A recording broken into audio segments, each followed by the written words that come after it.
Yukinori Uguni nagparamdam na, maaga nag-ensayo para kay Casimiro. Tapales pinaluhod yung Olympian, itong at pag-usapan natin. Pero bago ang lahat, pakisubscribe po ng channel ko. Huwag nyo na rin kalimutan i-click ang notification bell para lagi kayong una sa balita.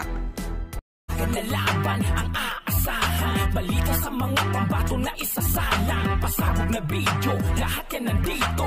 Nino Cruz TV ang iyong paborito. Pag-usapan nga po natin mga kaboxing, matapos nga pong makarating ng Japan ang dalawang Pinoy na maglalaban sa November 11 na si KJ Kataraha at si JR Racanel. Bagamat bad news nga po dahil sa post ng Sip Zanman, cancel na ang laban ng dalawa nitong kababayan na dapat ngayon sanang Sabado na magaganap. Sa kadahilanan na hindi daw kasi matutuloy ang main card sa laban na iyan sa pagitan ni Masanori Rikishi kontra Meksikanong si Carlos Flores Villa.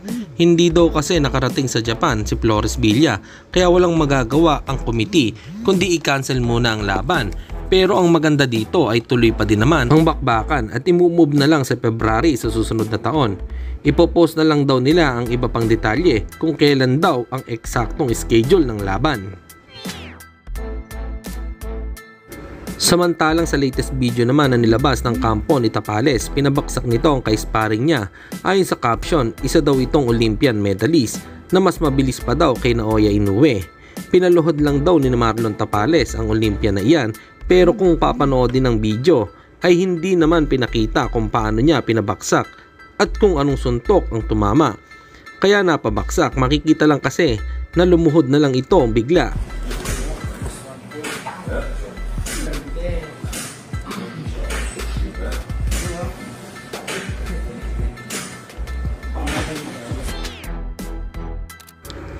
At sa kabilang balita naman tayo mga kaboxing, lumabas na nga po or nagparamdam na itong si Yukinori Uguni at nagbabalik ensayo na daw di umano ito para paghandaan ang muling pagharap nila ni WBO Global Champion Janrel Cuadrolas Casimiro na napabalita na mangyayari daw di umano sa Pilipinas sa February.